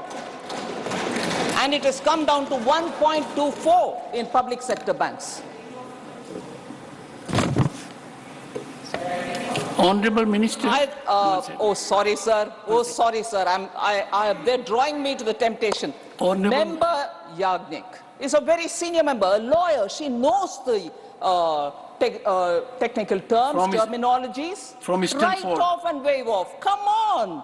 I hope the member of this house are not going to be tired of us repeatedly saying what is a technical write-off, what is a waive-off.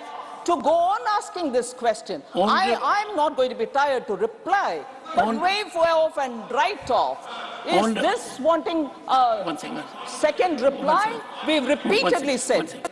I would urge Johar Sarkar, a very experienced senior member, to word his question directly, pinpoint it. I have said GNPA, gross NPA to total load, is a percentage that is internationally accepted.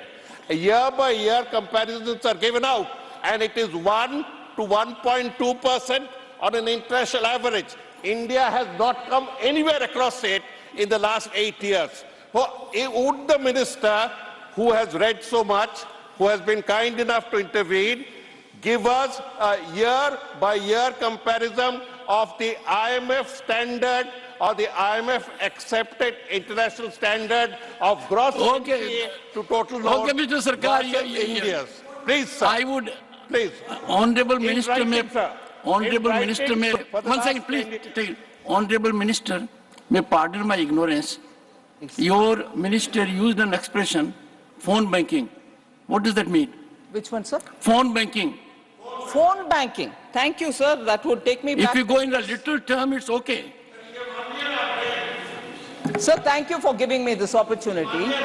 Phone banking was that time when in Indian banking, people would call the banks and say, so-and-so would come to seek a loan from your bank, please grant it. Meaning, don't have to look at his eligibility or his credit ratio. You must have to give him. So, actually, sir, today when this debate is being really hot enough to talk about gross NPA, IMF standard, measuring NPA versus the gross profit of the total loans issued, and so on, the heart of the problem was when, during the 10 years of the UPA's ruling, between 2004 and 14, phones were used to ask for delivery of loan to customers who were not worthy of being given a loan. The burden fell on us to sort the Indian banks out with reforms, identifying, first of all, the 4 R's that we talk about. Prime Minister Modi sat with all of us and sat with the entire, my predecessor spent a lot of time, Sri Jaitley spent a lot of time understanding where the problem was and working together with the Reserve Bank of India. So the phone banking was the method through which the political interference spoiled all our banks and drove them to loss-making situation. Today, if enthusiasm is shown on asking questions about NPAs, it is, first of all, look at the problem which contributed to NPAs and made Indian banks actually having a twin balance sheet problem. And the twin balance sheet problem made the Indian economy come down to being a fragile economy. That fragile economy today is the fastest growing and a rate of 7.6 in the last quarter. So please, kindly do recognize these things before questions on NPAs are asked. Shri Jairam Ramesh, the last supplementary. Sir, thank you for giving me the opportunity finally pointedly for asking a supplementary.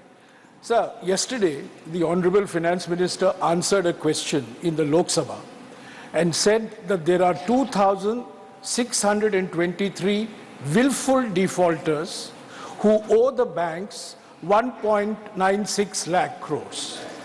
Now, I would like to ask the Honorable Finance Minister, what extra and special steps are being taken to deal with willful defaulters? Because a willful defaulter, by definition, is a deliberate defaulter. He is full of will to default in the first place. So I would like to ask the Honorable Finance Minister, without getting into the history, 2,623 individuals own the bank's 1.96 lakh crores. Would she consider naming and shaming them? Honorable Minister. Pressure on these Honorable defaulters? Minister. Sir, action is being taken on willful defaulters. My answer in the Lok Sabha is actually indicative of banks taking steps towards getting the money back from these people. Action, again, I'll just highlight the cases because that will specifically answer a question raised by the Honourable Member. As of 31/3/2023, the legal suites for recovery were filed against 13,978 accounts. Action under SURFACE have been initiated in 11,483 cases. FIRs have been filed in 5,674 cases.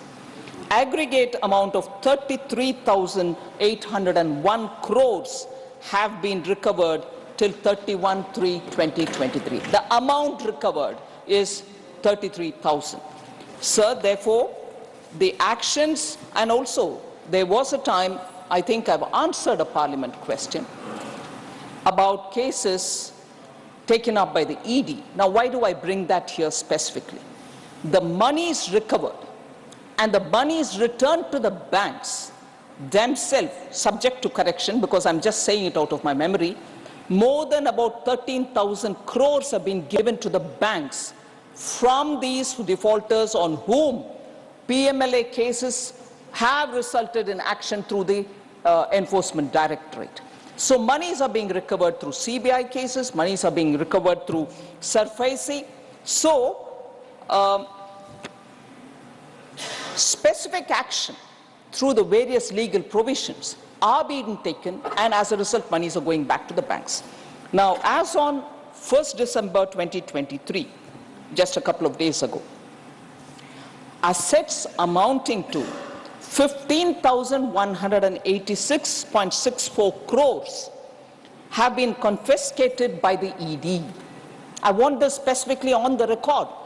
15,186.64 crores have been confiscated by the ED, out of which amounting to 15,183.77 crores have been restituted to the public sector banks. That amount where I said subject to correction 13,000, I stand corrected. The amount is more than 13,000. It is 15,183.77 crores which have been restituted to the banks. So the bank, the phone banking, NPA, what goes to the bank? This is the kind of constant action being taken by the CBI, ED, and the income tax and others, that money, both from the willful defaulters and from others who owe the Consolidated Fund of India, the money which has to go back through the banks or otherwise directly, are being put back. So this 15,183.77 crores is under the PMLA.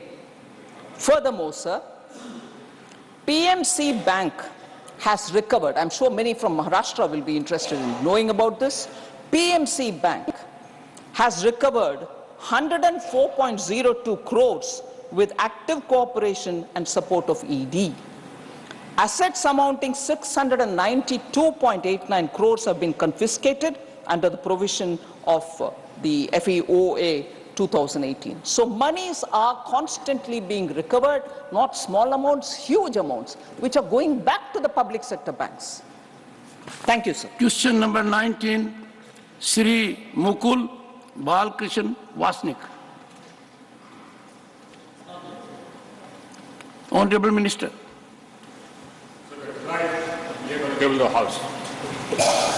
Sir, supplementary.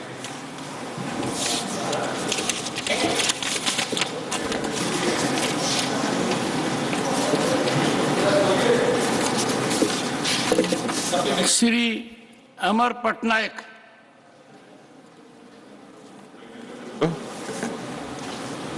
So it's really laudable that we are on track as far as achieving the non-renewable component in the energy consumption basket. So, but I have a worry, sir. There is a report which says that Orissa has a potential of 1.5 lakh megawatt of solar energy, much greater than the assessment made by government. In the reports, in the answers which you have been furnished by the department, this is projected at 465.23 megawatts. So if this potential is harnessed for every state, do we think that we can actually have much larger component of non-renewable sector in our energy consumption basket, in which case net zero actually becomes net positive for us, and we could actually be showing to the world that we are having a growth strategy which is much more greener than even what was anticipated world over. Honorable Minister. Mr. Chairman, sir, what the honourable member read out was the established solar capacity in Orissa, not the potential. So the potential is much more. What is happening, Honourable Chairman, sir, is that we set up capacity through open bids, and naturally capacity is set up where, with preference to areas where the solar insolation is the highest or the wind speeds are the highest. So therefore, the solar insolation is not the highest in Odisha. The solar insolation is higher, much higher in Rajasthan or Andhra Pradesh, etc. So the preference by developers is given to these areas, and the whole country is connected by one grid. Therefore, it makes sense to harness solar potential in those areas first, where the insolation is higher, so that the cost of power is less. And Mr. Chairman, sir, as the honourable member himself noted, actually we are not only doing satisfactorily, we are doing very well. In fact, what we did was that we had pledged that by 2030 we will have 40% of our capacity coming from non-fossil fuel sources. We achieved that in 2021, that's 9 years in advance. And today, our established capacity is about 186,000 megawatts, which is about 43% of our total established capacity. The target which we have said we'll achieve by 2030, that's 50% of our established capacity, we'll achieve before that. Because right now, apart from 186 gigawatts which has been installed, I have another 114 gigawatts which is under installation. Now if you add all these, it comes to 300 gigawatts, 300,000 megawatts. And by 2030, my total established capacity would be in the region of about 780 gigawatts. So 50% of that is in the region of about, let's say, 373 gigawatts. So I just have to add about 80 gigawatts more. We'll achieve this target well in advance. Dr. C.M. Ramesh.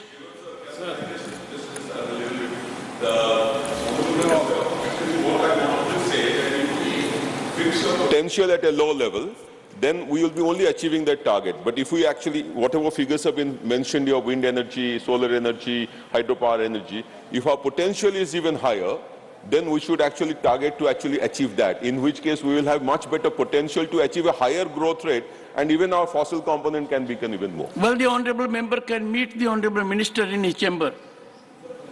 Dr. C.M. Ramesh. As per the Minister said rightly now, to achieve the goals, every year we had to do 30 gigawatts, solar I'm telling about the solar.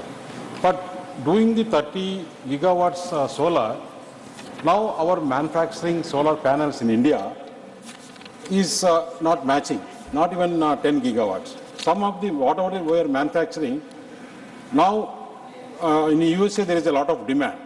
Now majority of the manufacturers, they are sending to the USA, and we are not importing because of BCD 30-40% tax. Now how to achieve this, Minister has to explain now. Honourable Minister. One, of course, is my friend Mr. Patnaik. Our ambition is not limited to achieving 50% of our capacity. In fact, our ambition is much higher. As the Prime Minister announced, by 2030 we'll have 500,000 megawatts of established capacity coming from non-fossil fuel sources. So actually our ambition is much higher. Now I already have 300 gigawatts, 300,000 megawatts established. I have to establish about 200 gigawatts to get to 500 gigawatts. So we've laid down a trajectory of bidding out 50,000 megawatts every year. So that will actually take us to another about, we have 6 years left to 2030. Thank you, if I add 50 gigawatts every year, that will take me to 600 gigawatts. So I'll be ahead of that target as well. Now the problem is about the problem which my friend Ramesh mentioned. The House was will about the meet. availability of solar cells and modules. The honourable member may interact with the honourable minister. The House will meet again at 2 p.m. today.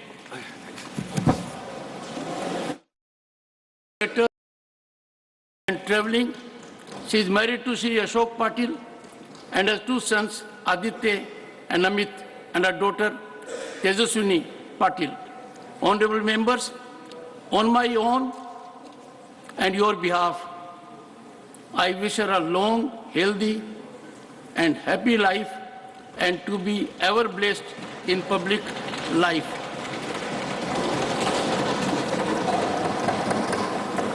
Papers to be laid on the table, Shri Pankaj Chaudhary. माननीय सभापति जी, मैं आज की संशोधित कार्यसूची में मेरे नाम के सामने मत संख्या 2 पर वर्णित कागजात आपकी अनुमति से सदन के पटल पर रखता हूं। Doctor Bhagwat Karad. With your kind permission, I rise to lay the papers mentioned against my name at serial number 3 in the revised list of business for today. Message from Lok Sabha, Secretary General.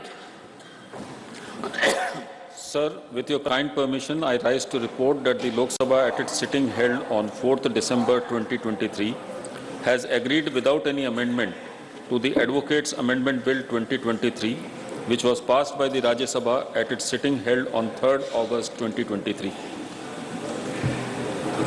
Report of the Committee on Government Assurances, Dr. M. Thambidurai, Shri M. Mohammad Abdullah. I rise to present the 77th report in English and Hindi of the Committee on Government Assurance. Thank you, sir. Honorable members, notice under Rule 267 received from Shri Binoy Vishwam does not merit any admittance. Honorable members, it is not appropriate when a notice has been declined, the same notice is repeated the next day. Matters raised with permission, please. Professor Ram Gopal Yadav request to include a area community in the scheduled caste list of Uttar Pradesh. धन्यवाद श्रीमान उत्तर प्रदेश में अहेरिया जाति ये दलितों में भी दलित के समान 1949 से पहले तक गवर्नमेंट ऑफ इंडिया के उस वक्त के जॉइंट सेक्रेटरी भंडारकर साहब ने एक चिट्ठी लिखी थी राज्य सरकारों को कि 1931 और 1941 के सेंसस में जो जातियां अनुसूचित जाति में हैं उनकी सूची भेजी जाए, उन्हीं को अनुसूचित जाति में रखा जाएगा। श्रीमान 31 के सेंसस में क्रमांक 26 पर अहेरिया, 27 पर बहेलिया और 28 पर पासी अंकित थे, एक ब्लॉक में रखा गया। 41 में भी क्रमांक 59 पर अहेरिया, 60 पर बहेलिया व 5 अन्य जातियां एक ही ग्रुप में रखी गईं। अज्ञात कारणों से बाद में इसमें से अहेरिया को अलग कर दिया गया, शेष जातियां शेड्यूल कास्ट में अब भी हैं। इस जाति के लोगों ने निरंतर प्रयास किए, लेकिन न संसाधन है न बहुत बड़ी संख्या है, इसलिए इनका किसी ने सुना नहीं। अंत में 16 में उत्तर प्रदेश सरकार के समाज कल्याण के विभाग के प्रमुख सचिव ने एक पत्र लिखा सामाजिक न्याय और अधिकारिता मंत्रालय के लिए यहाँ दिल्ली के लिए, और उन्होंने लिखा कि अहेरिया जाति को उत्तर प्रदेश अनुसूचित जाति की सूची में सम्मिलित किए जाने के संबंध में राज्य सरकार द्वारा अनुसूचित जाति एवं अनुसूचित जनजाति शोध एवं प्रशिक्षण संस्थान उत्तर प्रदेश से अहेरिया जाति का सर्वेक्षण एवं निर्जातीय अध्ययन कराया गया है। संस्थान द्वारा प्रस्तुत की गई अध्ययन आख्या में ये उल्लेख किया गया है कि अहेरिया जाति की सामाजिक, आर्थिक, शैक्षिक एवं धार्मिक स्थिति को देखते हुए इस जाति को अनुसूचित जाति की सूची में सम्मिलित किया जाना उचित है। अहिरिया जाति अनुसूचित जाति की सूची में किए जाने के सभी पात्रताएं एवं अर्हताएं और योग्यताएं रखती है और उत्तर प्रदेश में अनुसूचित जाति घोषित किए जाने के लिए प्रदेश की अनुसूचित जाति की सूची में सम्मिलित किए जाने की संस्तुति की जा रही है। इस अतः अनुरोध है कि कृपया उत्तर प्रदेश में निवास करने वाली अहिरिया जाति को उत्तर प्रदेश की अनुसूचित जाति की सूची में सम्मिलित किए जाने हेतु कृपया आवश्यक कार्रवाई करने का कष्ट करें। श्रीमान, सारे शोध के बाद, सारे पैरामीटर्स को पूरा करने के बाद भी इस उत्तर पत्र के जवाब में ये कहा गया कि ये हैं फॉर्मेलिटीज पूरी नहीं होती। बिना रजिस्ट्रार जनरल ऑफ इंडिया ने बिना किसी तरह का शोध कराए हुए यहाँ से एक चिट्ठी लिख दी। सर, स्थिति ये है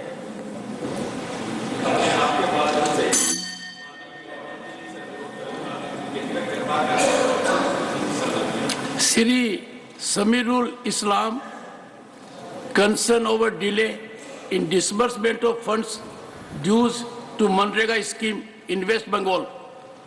Respected Chairman Sir, the issue of MGNREGA is not only a union government scheme. It is an act established in 2005. The primary focus of this act is on the improvement of rural livelihoods. For around the last 20 years, the scheme has become the lifeline for marginal people in India, with crores of citizens depending on it as this act in their right. The program contributes to rural infrastructure and assets, indirectly addressing the basic demands and employment needs of a large section of people in rural India. Sir, however, my concern today is MGNREGA and the neglected faced by the poor people of West Bengal. The budget allocation for MGNREGA has been reduced to rupees 60,000 crore for the current fiscal year 2023 and 24. Bengal stands out as the only instance where the Union Ministry for Rural Development has completely withheld its allocation since 2021.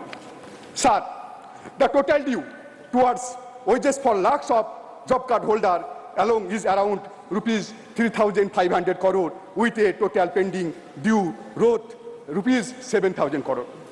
These figures highlight the situation where the Union government has not sanctioned even a penny for the poor people of Bengal under the scheme named after our father of the nation in the current fiscal year.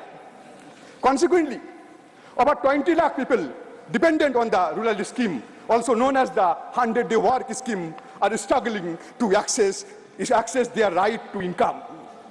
Their plight sends an adverse message to society and is breaking the backbone of the rural economy in Bengal. Sir, this matter should be a subject of debate in this House, questioning who has the authority to deprive the poor people of the eastern state of Bengal. Sir, I want to remind you, sir, West Bengal is the state that stood first for multiple time in implication of MGNREGA. Sir, another significant point is that under MGNREGA, the government should pay wages to labor within 15 days after the completion of works. Ironically, laborers from Bengal have not received their due even after 2 years. This raises concern about the adherence to the rules and the impact on the life of those dependent on this vital scheme. Thank you, sir. Dr. John Britas, concern over rising concentration of wealth in the hands of few people in India. Sir, we are presiding over multiple level of paradox. On the one count, the Constitution talk about exhorting the governments to bring policies to reduce inequalities. On the other count, the policies of the government are instrumental in surging inequalities. So the Oxfam report, the survival of the richest, talked about 1% of India owning more than 40% of the total wealth, while the bottom 50% share only 3%. We had a strange phenomenon during the COVID season, sir. 84% of the people lost their income or reduced their income drastically, whereas the corporates increased their profits. Sir, the government brought down the corporate tax and thereby enabled the corporates to benefit at least 2 lakh crore per year. Sir, the Oxfam report adds that wealth of billionaires surged at an unprecedented rate of 2.5 crore rupees per minute, sir. Sir, yesterday only the finance minister replied to the Lok Sabha stated that more than 10 lakh crores have been written off of industries. 2,300 people have been castigated as willful defaulters, eating up more than 2 lakh crores, sir. Sir, we all harp on India being the 5th biggest economy, sir. So statistics and figures can be fake unless we analyze them, sir. So if you just look at the real picture, we are 127th on the ladder, and per capita GDP we are behind Sri Lanka and even Bangladesh, sir. Okay, sir, on one count we have increased the numbers. The number of billionaires in the country has gone up and we are 3rd. It's almost like 169 billionaires in India, sir. Sir, yesterday the stock exchange rallied. At the same time, there was a rally of Dalits and agriculture workers a stone throw away from Parliament. They were breathing for sustenance, sir. They were demanding for land reforms. They were demanding for a remunerative wage, sir. But our government was looking at the census rally because their friends benefited and their closest friend benefited, and the market cap went more than 12 lakh crores, sir.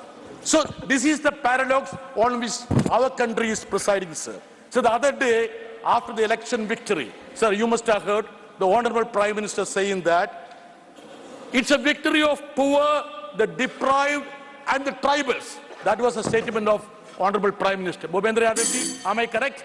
Am I correct? Yes, that was a statement. Sir, do we want to make them say what? Do we want to make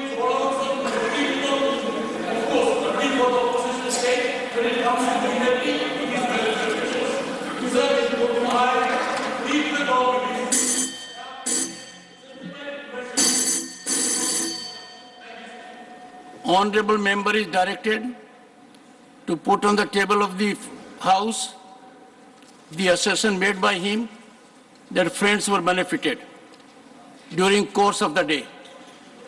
Sri A.A. Rahim, concern over increasing loan app crimes and other fraudulent activities in the country. Sir, I am in front of this guest house on behalf of the victims and people who lost their valuable lives due to loan apps crimes. Sir, recently there has been a significant surge in loan app crimes in the country. These crimes involve fraudulent activities committed using digital platforms, primarily through mobile applications offering quick and easy loans. This is a matter of grave concern and requires urgent action, sir. Sir, how could loan apps exploit a large number of people in our country, sir? Sir, the reasons are increasing unemployment and living expenditure. Sir, common people, especially the youth, are running from bank to bank for ordinary loans. But our nationalized banks are in a competition to provide loans to corporate without granting any loans to the needy masses, sir. Sir, our conventional banking system is denying loans to these poor and needy. This situation will naturally lead the common man to depend on other sources of money. Sir, the main reason for the increase in loan arms is the financial policies of the government. Sir, the situation of people who borrow money through loan arms is very pathetic, sir.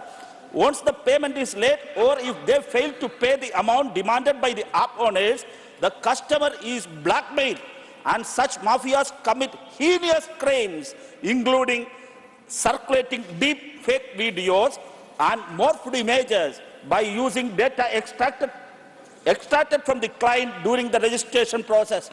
Sir, this leads to client suicide and other problems, sir. Sir, what did the union government do the deal with this, sir? Their only response is silence. Sir, I urge the government, sir, expanding small credit schemes through nationalized banks, sir. Sir, strengthening the cooperative sector and promoting credit schemes through cooperative banks are the solutions, sir. Sir, active engagement is also required in the digital arena. Sir, for this awareness should be created among the public, which loans are legitimate and which are not. Sir, should be published at regular intervals. Service providers like Google, iOS shall be regulated in this regard. Apps that violate the law should be identified and punished. Sir, this is a problem that affects the lives of the youth and common people. I urge the government to take urgent action. Thank you, sir. Thank you, Mr. Honorable A. Rahim. Srimati J.B. Mathur.